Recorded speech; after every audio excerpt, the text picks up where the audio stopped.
অস্ত্র নয়, ভ্রাতৃত্বের বার্তা মুলুক গ্রামে শান্তিপূর্ণভাবে পালিত হলো মহরম। বোলপুরের নিকটবর্তী ঐতিহ্যবাহী মুলুক গ্রামে সুন্দর পরিবেশে পালিত হলো পবিত্র মহরম। এবারের মহরমে এক ভিন্ন রকমের দৃষ্টান্ত স্থাপন করল মুলুক গ্রামের মহরম কমিটি। অন্যান্য বারের তুলনায় এবার কোনো অস্ত্র প্রদর্শন না করে সম্পূর্ণ শান্তিপূর্ণ উপায় এবং ধর্মীয় মর্যাদা রক্ষা করে পালিত হলো এই দিনটি। মুলুক গ্রামে মহরমের ইতিহাস বেশ পুরনো।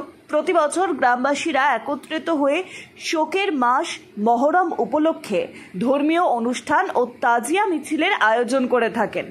কিন্তু এবারের মহরমের বিশেষত্ব ছিল অস্ত্রবিহীন শোকযাত্রা। মহরম কমিটির তরফে জানানো হয়, ধর্মীয় ভাব গম্ভীরতা বজায় রাখার পাশাপাশি সমাজে শান্তি ও সম্প্রীতির বার্তা দিতেই এই সিদ্ধান্ত নেওয়া হয়েছে। গ্রামের মুসলিম সম্প্রদায়ের পাশাপাশি হিন্দু সম্প্রদায়ের মানুষেরা এই কর্মসূচিতে স্বতঃপ্রণোদিতভাবে অংশগ্রহণ করেন, যা প্রমাণ করে ধর্মীয় উৎসবের আসল উদ্দেশ্য ভ্রাতৃত্ব ও সহাবস্থান। Bureau report, Bolpur news.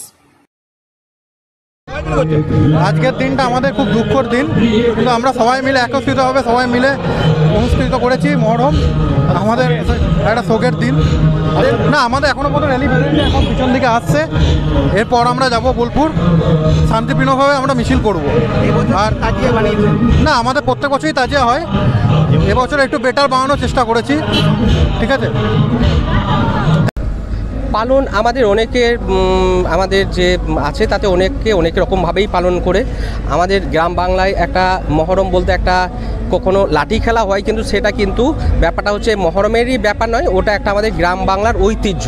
সেই ঐতিহ্য আমাদের মুলুকে মোটামুটি যে আমাদের 8 থেকে 10টা মহরম দল আছে, সেক্ষেত্রে মুলুকের এটা হচ্ছে আমাদের মুলুক মিরেপাড়ার যে একটা মহরম ঐতিহ্যবাহী মহরম হয়ে থাকে এখানে। তো সেই ঐতিহ্যবাহী মহরম আর কিছুক্ষণের মধ্যে আমাদের বেরিয়ে যাবে এখান থেকে বোলপুরের উদ্দেশ্যে, যেটা প্রত্যেক